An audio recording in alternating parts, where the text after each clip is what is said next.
Hola, bienvenido a nuestra lectura de la Biblia en un año. Estamos hoy día en el número 84.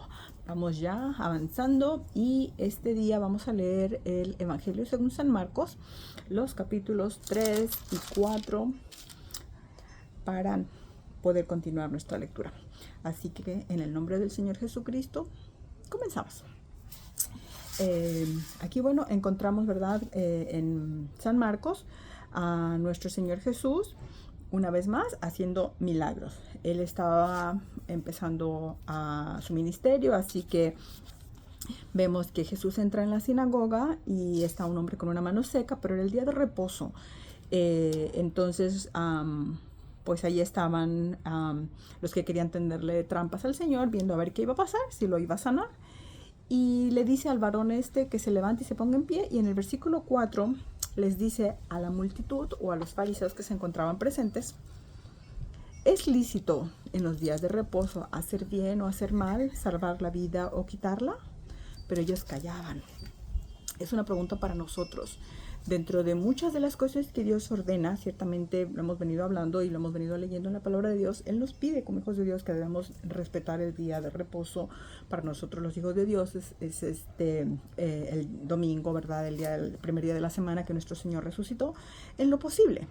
Pero eso muchas veces no significa que es súper estricto cuando tienes una urgencia, cuando alguien necesita una ayuda tan clara como para poder hacer bien, para salvar una vida, ¿verdad? Para algo fuera de lo común.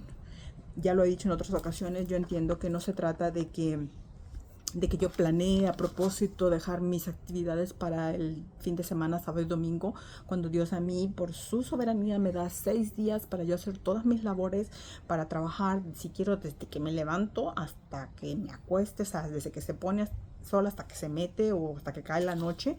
Pero Dios me pide ese día para Él, para santificarlo, para santificar su nombre, para bendecir a Dios, para convivir con mi familia, con mis hermanos en Cristo, para llenarme de la palabra, para crecer también.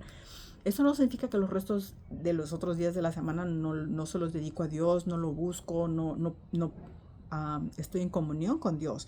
Pero muy específicamente ese día de reposo Dios está pidiendo, ¿verdad?, hacer el bien, no hacer el mal. Es lícito, dice, en los días de reposo hacer bien o hacer mal, salvar la vida o quitarla, ¿ya? Y ellos estaban a un punto en el cual primero caían en su religiosidad y en su legalismo antes que hacer el bien siquiera, antes que pensar en otros, ¿ya? Y por eso Jesús les dice, mirándolos con enojo. Imagínate, Cristo molesto por esta situación de esta gente que es así, dice que estaba entristecido por la dureza de sus corazones. Era tal punto su corazón estaba tan endurecido que para ellos se tiene que hacer así, y así es, y así digo, y así debe de ser, que habían olvidado lo más importante, que era el amor y la misericordia. Y le dice entonces Dios al hombre, ¿verdad? Jesús, extiende tu mano. Y él extendió y la mano le fue restaurada, sana. Pero por eso les preguntó primero, porque ellos lo estaban viendo como que está haciendo trabajo. No, Dios estaba haciendo una obra de bien para un hijo suyo, de su pueblo, sanándolo de una enfermedad con la cual él había nacido toda la vida, ¿ya? Y uno no vivió en esas épocas, pero creo que hasta el día de hoy tener una limitación física para muchas cosas y en muchos lugares resulta ser algo no tan deseado. ¿Quién desea estar lisiado? ¿Quién desea que uno de sus hijos esté lisiado? Pienso que si nos dan la opción, siempre vamos a decir que no. Y no es que tengamos algo en contra ni que seamos discriminatorios con este tipo de personas cuando las tienen. Pero si nos dan a elegir, estoy seguro que nadie va a decir, sí, yo quiero estar lisiado o yo quiero que uno de mis hijos nazca deshabilitado, por ejemplo, ¿no? Con una disabilidad física. Así que Dios estaba haciendo misericordia con alguien, así que alguien había que tenía esa mano seca. Y bueno, entonces vemos a Jesús que se va al mar, que la gente lo empieza a seguir, ¿ya? Y dice ahora en el versículo 10, porque había sanado a muchos de manera que por tocarle cuantos tenían plagas caían sobre él. Había hecho los milagros, ahora la gente empezaba a ver a un hombre especial, a un hombre que hacía milagros. Vamos a entender un poquito más adelante porque les digo que lo veían así como un hombre que hacía milagros y lo único que lo buscaban era por eso. Dicen una parte de la palabra por los panes y los peces, lo buscaban por el beneficio de la sanidad, que me haga el milagro. Y hoy en día mucha gente por ese motivo anda detrás de Dios. Dios se convierte como en su cajero automático. Señor, dame para esto, dame para el otro, provéeme acá y provéeme allá. Pero en realidad solamente están buscando esto para tocar a Dios, para recibir un beneficio de parte de Dios. Y sin embargo nosotros debemos buscar a Dios de corazón, servirle por amor, porque Él es Dios y porque se lo merece. Esto me sirva a mí como una alerta, como una advertencia de no estar buscando a Dios solamente porque tengo plagas que cayeron sobre mi vida, enfermedades, problemas, tribulaciones o lo que sea, y solo en esos momentos acudo a Dios, ¿ya? Y bueno, saltamos de ahí al versículo 13 y al 15, donde dice: después subió al monte y llamó así a los que él quiso y vinieron a él. Y estableció a 12 para que estuviesen con él y para enviarlos a predicar. Aquí fue la elección de sus 12 discípulos, los que después ahora venimos a conocer como los apóstoles. Me llamó la atención esto porque entendiendo y leyendo un poquito al respecto de las costumbres judías de esos tiempos, se parecen mucho a lo de hoy día. Si alguien quiere estudiar en una universidad o en un colegio, no es que el colegio o la universidad te diga: tú tienes que venir a estudiar conmigo. Típicamente es el estudiante que investiga, mira cuáles opciones tengo. Bueno, tengo 5 opciones, de estas 5 opciones, ¿cuál es la mejor? Y yo voy y aplico en la opción que más me conviene, en la que más quiero, y tal vez elijo una segunda o tercera opción por si acaso. Pero yo voy a ir a donde yo deseo y yo elijo.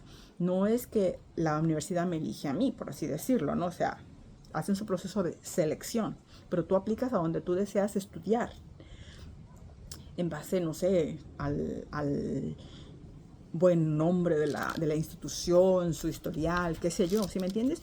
Igual dentro de ya, a la hora de elegir clases en las universidades, hoy en día se estila de que hay varios profesores ofreciendo la misma clase y la mayoría de los estudiantes buscan por referencia, por oído, cuáles son los mejores profesores para dar tal o cual clase y tratan de entrar en esa clase. Y si tienes buen puntaje, buena calificación, qué sé yo, pues tienes muchas más posibilidades de quedarte con ese profesor que con los profesores menos deseados o a veces que llevan hasta mala fama. ¿Correcto? Hasta ahí vamos bien. Así era en esos tiempos. Era el discípulo o el estudiante el que elegía a quién quería que fuese su mentor o su profesor, ¿ya? Sin embargo, aquí vemos a Jesús que, como dice la palabra de Dios, no me elegisteis vosotros a mí, sino que yo os elegí a vosotros. Y aquí lo veo representado tan claramente desde un principio, cuando Cristo inició su ministerio, que fue Él el que eligió y llamó a los 12 que Él quería que fueran sus más allegados, sus discípulos, ¿ya? Porque mucha gente, acabamos de leer, una multitud de gente le seguía, pero Él eligió a un grupo selecto. Y ahí tú vas a leer ahí, ¿ya? Que los escogió para enviarlos a predicar y que tuviesen autoridad para sanar enfermedades y para echar fuera demonios, a dar las señales que él tenía que dar a través de también sus discípulos ahora, para que se fuesen cumpliendo las escrituras. Tú vas a leer ahí todos y cada uno de los nombres que fueron los originales 12 discípulos del Señor. Y bueno, de ahí vamos a otro tema que el Señor habló inmediatamente aquí cuando se le volvió a golpear la gente. Dice de nuevo, y es otra vez el tema de la blasfemia contra el Espíritu Santo, que ya lo leímos en Mateo capítulo 12, donde dice que los escribas, el versículo 22, que habían venido de Jerusalén, decían que tenía a Belcebú y que por el príncipe de los demonios echaba fuera a los demonios. Y habiéndolos llamado les decía en parábolas: ¿cómo puede Satanás echar fuera a Satanás? O sea, ¿te has dado cuenta que hay gente que cuando ve a otro cristiano teniendo respaldo del Espíritu Santo en su vida para hablar con autoridad, para hacer milagros, sanidades, para salvar las almas, llega alguien envidioso como los fariseos en este caso y empieza a meter la duda, a sembrar la cizaña? Pues el que Dios lo use no quiere decir que Dios lo está respaldando o que Dios está con él.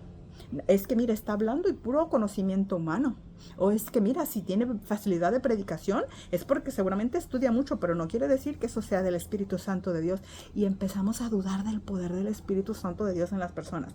Yo no soy quien para decir cuando una persona es o no es de Dios, pero prefiero caer en el Señor, dame discernimiento, permíteme, como dice su palabra, examinarlo todo y retener lo bueno y escuchar con fe lo que el Espíritu Santo de Dios me pueda hablar, porque hasta los demonios, si Dios los quiere hablar, los va a hacer hablar para mi beneficio y mi bendición, antes que caer en la blasfemia contra el Espíritu Santo. Porque de ahí, en este tema es que Jesús emplea ese versículo de la blasfemia del Espíritu Santo, y lo vamos a leer del capítulo 28 en adelante, cuando le dice: de cierto os digo que todos los pecados serán perdonados a los hijos de los hombres, y las blasfemias cualquiera que sean. O sea, tú dile cualquier cosa a cualquier persona, tú puedes decir lo que se te venga en gana, pero si tú pecas blasfemando, dudando del poder del Espíritu Santo de Dios, de su obra, de lo que Dios es capaz de hacer, y se lo atribuyes a Satanás, se lo atribuyes a cualquier otra cosa, y es Dios hablando, Dios obrando, ¿ya? Eso no será perdonado. Cualquiera, dice pues, pero cualquiera que blasfeme contra el Espíritu Santo no tiene jamás perdón, sino que es reo de juicio eterno. Y esto era para Dios tan importante que tú lo vas a leer en 3 de los 4 evangelios. Ya lo leímos anteriormente en Mateo, lo estamos leyendo ahora en Marcos, y lo vamos a volver a leer en Lucas. Así que atento, esto es tan importante para Dios que el pueblo de Dios tiene que tener muy fino discernimiento y mucho cuidado de no blasfemar el Espíritu Santo del Señor, ¿ya? ¿Y esto por qué? Dice aquí la respuesta. Claramente está en la palabra de Dios, el versículo 30, grábatelo. Porque ellos habían dicho: tiene espíritu inmundo, está mal espiritualmente. ¿Has escuchado eso? Por eso dice lo que está diciendo. Eso no es de Dios. Y yo digo, bueno, prefiero pecar creyendo que algo Dios puede usar a una persona antes de estar diciendo que alguien tiene un espíritu inmundo, tratando a las personas de lo que tú quieras, ¿no? Hasta de brujos si tú quieres. ¿Y qué tal que era de Dios? Aquí ellos decían: este es un satánico, porque por el poder de Satanás estaba echando fuera a los demonios. ¿Qué es eso? Una persona satanista. Estaban tratando a Cristo, el Hijo de Dios, de satanista, ¿te imaginas? Entonces, Dios tenga misericordia del pueblo de Dios. Ahora vamos al versículo número 34, donde llegan la madre y los hermanos de Jesús, ¿verdad? A querer hablar con él. Y el versículo 34 dice: y mirando a los que estaban sentados alrededor de él, dijo: he aquí mi madre y mis hermanos, porque todo aquel que hace la voluntad de Dios, ese es mi hermano y mi hermana y mi madre. Eso es algo para nosotros entender, el lazo de estrechez tan grande de amor, de cariño filial que debe existir entre el pueblo de Dios, que cuando vemos a alguien o conocemos a alguien o convivimos con alguien que está haciendo la voluntad de Dios, ese es nuestro hermano, esa es nuestra hermana, esa es nuestra madre espiritualmente hablando, ¿verdad? Antes que inclusive muchas veces la familia de sangre que no sirven a Dios y que no tienen temor de Dios, que no están haciendo la voluntad de Dios. Pero cuántas veces nuestra tendencia humana es: le doy el lado a mi familia de sangre en sus maldades, en su pecado, y me pongo de su parte, porque ¿cómo voy a hacerle infiel a mi familia? Pero sin embargo, Jesús, ¿qué está diciendo? El que hace la voluntad de Dios, ese es mi hermano, esa es mi hermana, esa es mi madre. Y digo, híjole, Señor, nos pone un concepto bastante diferente de lealtad, de fidelidad, de asociación, por así decirlo, que podamos aprender, ¿no es cierto? Para mí me llamó la atención esto también. Y bueno, vamos entonces ahora al capítulo número 4 de Marcos para continuar, ¿ya? Vemos aquí a Jesús que enseñaba, pero siempre por parábolas. Dice el versículo número 2, les enseñaba por parábolas muchas cosas y les decía en su doctrina, esto es lo que él les decía: oíd, he aquí el sembrador salió a sembrar. Aquí empieza la muy conocida parábola del sembrador. Y se las dice tal cual, o sea, una historia como quien te cuenta un cuento. Y termina diciendo en el versículo 9, entonces les dijo: el que tiene oídos para oír, oiga. Yo, ¿sabes qué? Muchas veces he aprendido, le dicen moralejas o les dicen principios de vida, de historias que aparentemente no tienen nada que ver con cosas espirituales, por así decirlo. Y mi jardín me enseña muchísimo a mí, ¿ya? Sobre esto de la parábola, cuán cierto es y cómo lo puede uno relacionar. Y a veces esperamos como que para recibir una enseñanza espiritual, el tema tiene que ser espiritual. Y nos cerramos a que si es un tema aparentemente superficial, no tengo nada que aprender de eso, nada que poner atención. Pero Jesús no les hablaba de entrada en temas espirituales. Les enseñaba, mira, ¿de qué les estaba hablando? De sembrar. Tú empiezas a escuchar a alguien que te empieza a hablar y se para enfrente de ti y te cuenta esta parábola, te empieza a contar este cuento. Y si no estás oyendo, si no tienes oídos para oír, ¿qué puedes aprender de esto? La enseñanza te pasa por encima aquí y se te fue. Y tú ni cuenta te diste, ¿no es cierto? Mas sin embargo, date cuenta que aquí no les dice, y el reino de Dios es semejante a, porque por lo menos con eso ya paras las orejas, digo yo, ¿no? Ya te pones atento a ver qué me va a enseñar, a qué se parece el reino de Dios. No, dice que simplemente les enseñaba a decir, ahí, oíd, que aquí el sembrador salió a sembrar y aconteció, léalo. Y si alguien llega y te empieza a hablar cualquier cosa así, ¿cómo reaccionaríamos nosotros? ¿Podríamos extraer algún tipo de enseñanza de aquella historia, de aquella cosa? Pero dice, por eso dice en otra parte de la palabra de Dios que el que es espiritual acomoda lo espiritual a lo espiritual. Entonces todo lo que veo lo acomodo, le busco. ¿Qué aprendo de esto, no? Más sin embargo, después vemos que los 12 le preguntaron sobre la parábola y Dios les dice en el versículo 11, a vosotros os es dado saber el misterio del reino de Dios, más a los que están afuera por parábolas, todas las cosas, para que viendo vean y no perciban, y oyendo oigan y no entiendan, para que no se conviertan y les sean perdonados sus pecados. Qué interesante que ya desde aquí Dios estaba diciendo, para eso se los cuento así a los judíos, para que no oigan, para que no entiendan, para que no sean perdonados, porque ese perdón tenía que llegar a ti y a mí, ¿ya? Entonces vas a ver así que de repente llegas a un grupo de personas y les empiezas a hablar y parece que como que no, nada que ver, pero va a haber uno en ese grupo, 2 a lo mejor, que ¿sabes qué? Van a captar. No era para que los otros escucharan, para que entendieran, ni para que les fuesen perdonados sus pecados. Era para a lo mejor 1 o 2 personas en un grupo de quién sabe cuántas, ¿no? O cuando tú predicas y dices, pero es que nadie se convierte, pero es que nadie hace caso. Tú tranquilo, no te preocupes, va a llegar el que sí va a ser perdonado. Porque como aquí Jesús empezó diciéndoles que era para los 12 discípulos. 12 personas de una nación completa que no sé cuántos miles o miles de miles deberían haber sido a ese punto, ¿no? No tenemos un censo en este momento de cuántas personas habían, no me puse a buscar, pero de entre miles de millares de personas, 12. Para ellos era que iban a entender de todo el pueblo de Jerusalén en ese preciso momento. Y bueno, les empieza a explicar que el sembrador es el que siembra la palabra. ¿Ya? Cuando nosotros hablamos de Dios, estamos sembrando la palabra de Dios, estamos entregando el mensaje, ¿ya? Y ahí empieza a explicar cada una de las cosas. A mí me pasa en el jardín, ¿no es cierto? Tiro la semilla y bueno, ¿sabes qué? No toda da. Pero dice aquí que el versículo 20, y estos son los que fueron sembrados en buena tierra. Cuando tú le entregas el mensaje del evangelio a alguien y cayó en buena tierra, esa persona, o se equivale a las personas que cuando la oyen la palabra, la reciben y dan fruto a 30, a 70 y a 100 por uno. Y cuando hay un fruto, ese fruto se nota, se ve. Y ahorita vamos a ver un poquito al respecto. Cuando dice, también les dijo, o sea, sobre ese mismo tema, también les está diciendo, ¿acaso se trae la luz para ponerla debajo del almud o debajo de la cama? ¿No es para ponerla en el candelero? Porque no hay nada oculto que no haya de ser manifestado ni escondido que no haya de salir a la luz. Entonces, cuando yo siembro la semilla, ¿sabes qué yo tengo que hacer? Yo tengo que escarbar, abrir un hoyito, meter la semilla adentro, taparla, que la semilla quede escondida en la tierra y mojarla.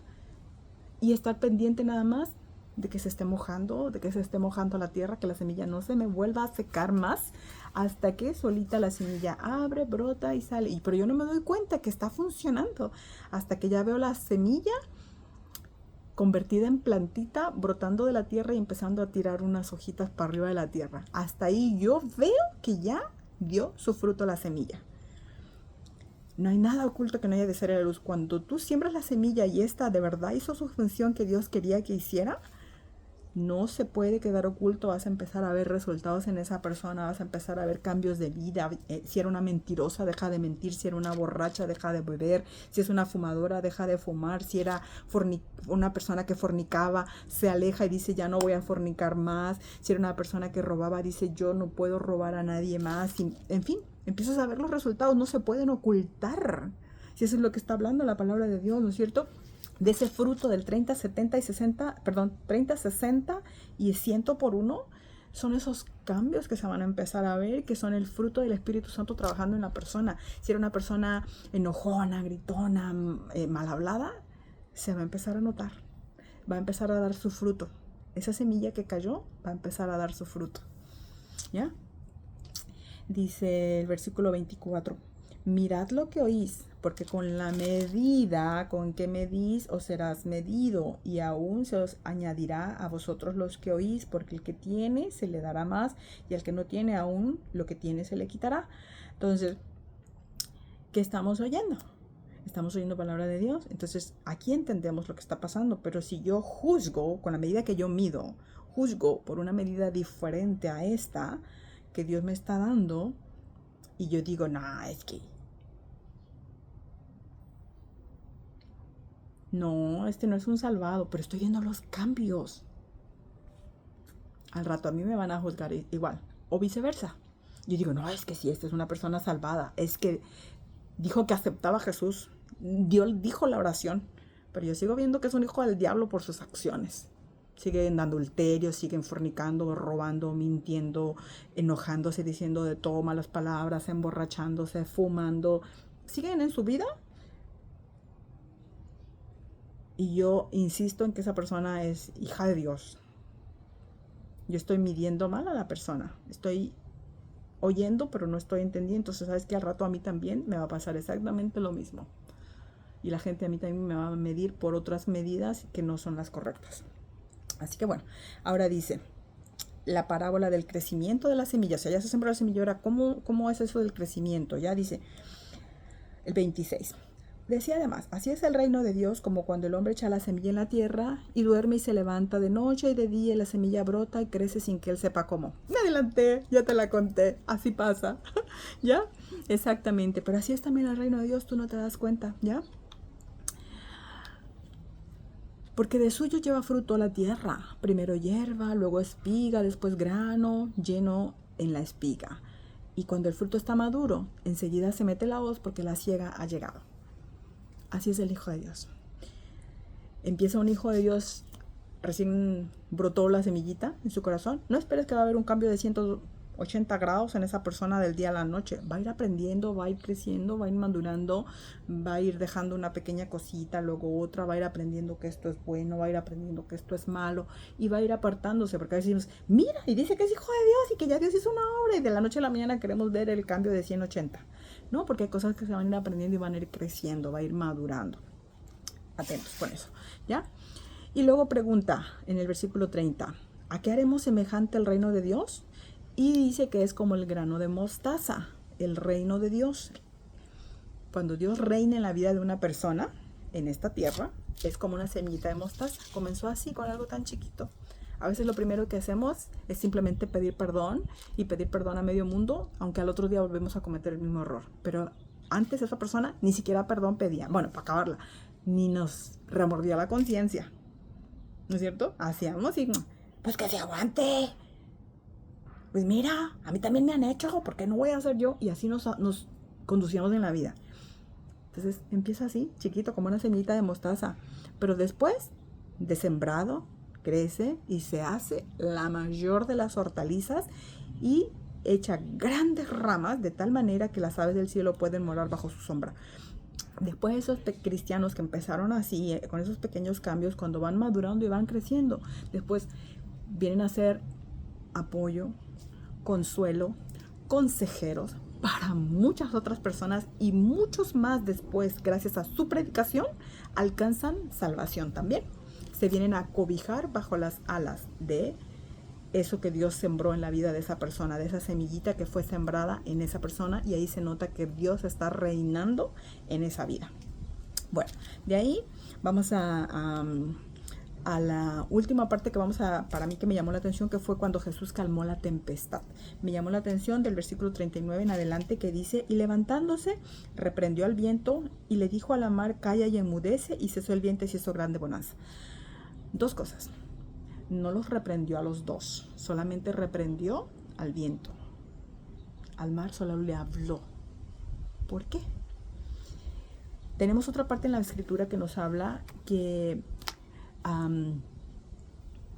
dice que el cristiano que es inmaduro es llevado por todo viento de doctrinas. Los vientos son esas cosas que mueven la vida de una persona y le hacen tambalear, le hacen perder su balance, su sentido de ser, de estar, su firmeza, ¿ya? Los vientos son las tempestades de la vida, y Dios las reprendió.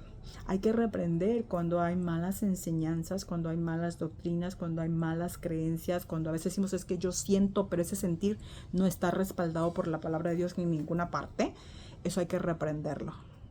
Cuando vemos personas que se están alejando de la verdad de la palabra para acomodarla, y empiezan a hacer como yo a veces lo digo, esos collares de muchas cuencas, de muchos colores, le meten una cuenquita de acá, que es un versículo de aquí, con otro versículo de allá y otro versículo de más para allá, y se hacen su collar a su manera, en lugar de decir: no, es que este versículo está dentro de este contexto, aquí se está hablando de esto, y ya se aplica de esta manera. Y luego van y todavía lo tienen que respaldar con la misma palabra. Es que acá también dice exactamente lo mismo con estas otras palabras. Más sin embargo, cuando empezamos con que no, que aquí, que allá, me vino a la mente un chiste, te lo voy a contar. Dice que era un hombre que fue a pedir palabra a Dios y porque estaba pasando por un problema muy difícil, y a ojos cerrados abre la Biblia y pone el dedo y le dice: háblame por tu palabra. Y le dice el Señor, la palabra donde él pone el dedito nada más, dice, y Judas, hablando de Judas, dice: y fue y se colgó. Y se queda: ay no, Señor, esto no es para mí. Entonces voy a abrir otra vez la palabra en otro lado, y van y abre la palabra en otro lado, y le sale el versículo que dice: y lo que vas a hacer, hazlo pronto. Y así a veces nos pasa en la vida, que nos dejamos guiar así, porque un versículo dice otro versículo dice el otro. Esos son los vientos que se tienen que reprender. No los aceptes, repréndelos. Pero al mar, ya como Pedro, cuando viene la duda, cuando miramos y no estamos como nuestra firmeza a veces no está tan sólida, hay que hablar con Dios, ir a la oración, pedirle a Dios: háblame por tu palabra para calmar esto que siento, para calmar el mar que no me tiene ahorita tan firme, cuando es interno, cuando estamos como Pedro, repito, ¿verdad? Cuando le pido al Señor caminar por el mar y quitamos nuestros ojos del Señor y vemos el mar que está a nuestro alrededor y sentimos que nos vamos a hundir en ese mar. Dios le habló al mar. Que Dios le hable a tu mar de dudas, a tu mar de dificultades, y lo calme. Eso es importante, ¿ya? ¿Y por qué? Porque cesa todo y se hace la grande bonanza. Y ahora Dios le dice, Jesús, a los discípulos: ¿por qué estáis así amedrentados? ¿Cómo no tenéis fe? La pregunta: ¿estamos nosotros a lo mejor amedrentados, atemorizados, teniéndole más miedo a los hombres que a Dios, o faltándonos la fe, temiéndole más al viento, a las doctrinas raras, o temiéndole más a los problemas, a nuestras dudas y miedos? Tengamos fe, una vez más, ¿ya? Y no necesitamos muchas veces estar 100% seguro de que Dios me va a responder, sino de que Dios es Dios. Mira lo que dijeron los discípulos ya en el último versículo. Al final le dice: ¿quién es este? Que aún el viento y la mar le obedecen. Estaban frente al Cristo y no lo reconocían como tal todavía, ¿ya? ¿Quién es este? No es quién es Jesús, era quién es este. ¿Te imaginas? Así como se oye tan despectivo, ¿no es cierto? Pero ¿qué crees? Las señales, los milagros respaldaban todo. Ellos no tenían que saber quién era Jesús. No era un maestro reconocido para que lo siguieran como maestro. Ya hablamos de los discipulados, ¿verdad? Pero es que lo respaldaban a Jesús sus hechos. Aún el viento y la mar le obedecen. Que calme tu mar, que reprende esos vientos en tu vida también el Señor, como en la mía. Así que bueno, con esto terminamos. El Señor te bendiga y ya sabes, dame un dedito arriba, comparte el video y nos vemos a la próxima. Chao.